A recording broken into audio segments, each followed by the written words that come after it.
Pemirsa, tim penyelamat berhasil kembali menemukan dua korban bencana longsor di Dusun Situkung, Kecamatan Pandanarum di Kabupaten Banjarnegara.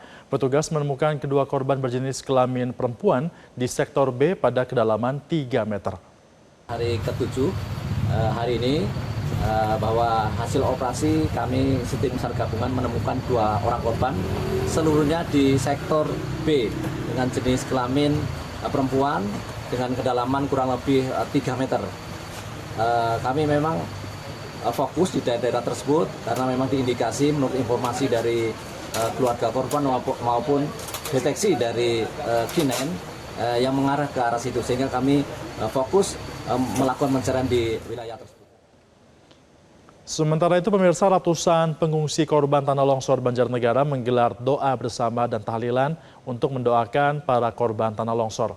Salah seorang pengungsi tidak kuasa menahan kesedihan saat mengisahkan musibah yang menimpa keluarganya. Longsor menimbun rumahnya di RT 12 RW 3. Petugas menemukan orang tuanya pada Sabtu siang, sementara adiknya masih dalam pencarian. Ia mengaku terpukul dan belum sanggup memastikan jumlah anggota keluarga yang menjadi korban. Kegiatan doa bersama dan tahlilan ini memberi ruang bagi para pengungsi untuk saling menguatkan. Di tengah ketidakpastian, para pengungsi menjadikan solidaritas sebagai kekuatan utama sambil menunggu tim gabungan yang terus melakukan proses pencarian.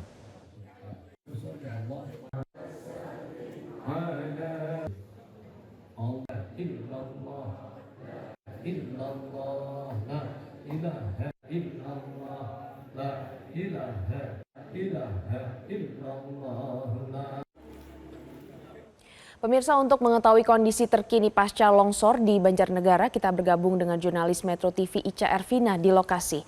Halo, selamat sore Ica. Bagaimana perkembangan terkini di sana saat ini?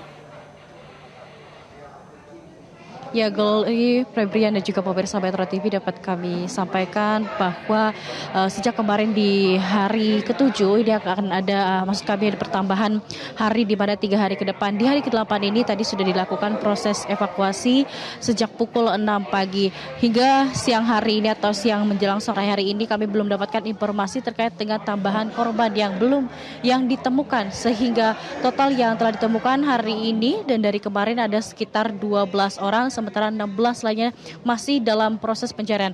Kami memantau langsung, melihat langsung begitu sulitnya para tim gabungan dari Basarnas, TNI Polri dan juga tim relawan dalam melakukan proses pencarian korban yang hilang sebanyak 16 orang ini, di mana hingga sampai saat ini tanah masih dalam keadaan labil, kemudian juga curah hujan ringan ini tadi sempat turun atau juga awan mendung masih berada di wilayah Dusun Situkung.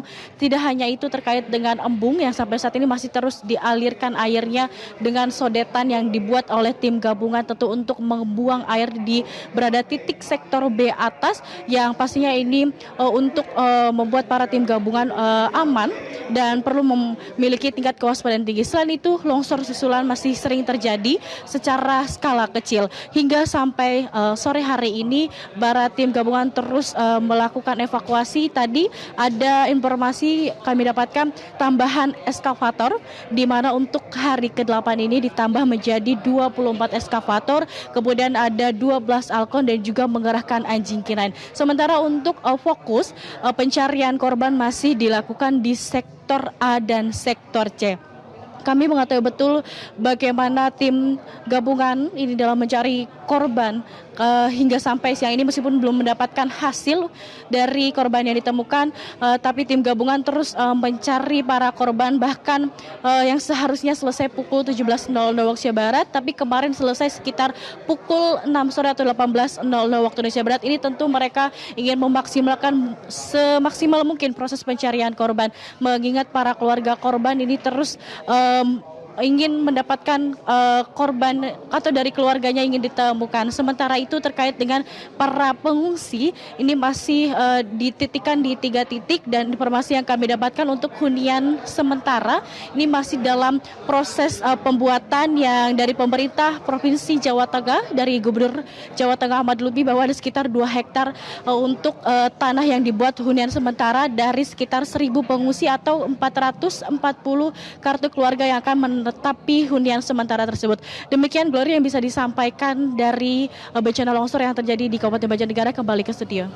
Ya, Ica, kami ingin mengetahui Anda saat ini sedang berada di mana dan bisa Anda jelaskan itu kegiatan apa yang dilakukan di tempat Anda melaporkan saat ini. Apakah memang ini pusat untuk mencari tahu terkait dengan keberadaan para korban dan juga update informasi pencarian atau seperti apa?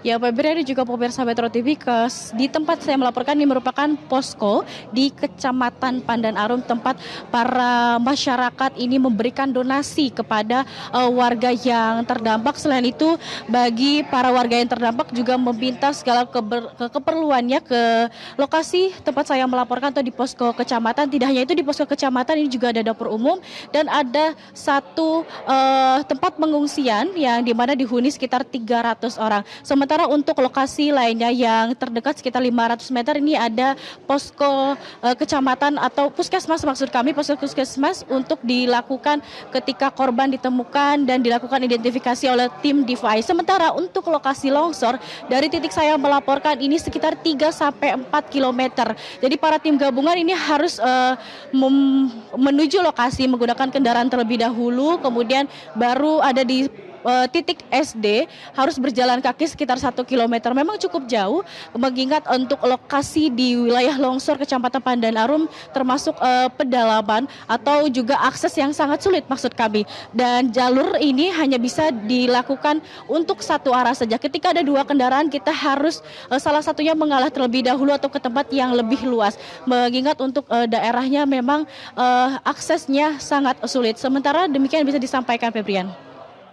Baik, terima kasih Ica Ervina melaporkan langsung dari Banjarnegara, Jawa Tengah. Selamat kembali bertugas. Jelajahi cara baru mendapatkan informasi. Download Metro TV Extend sekarang.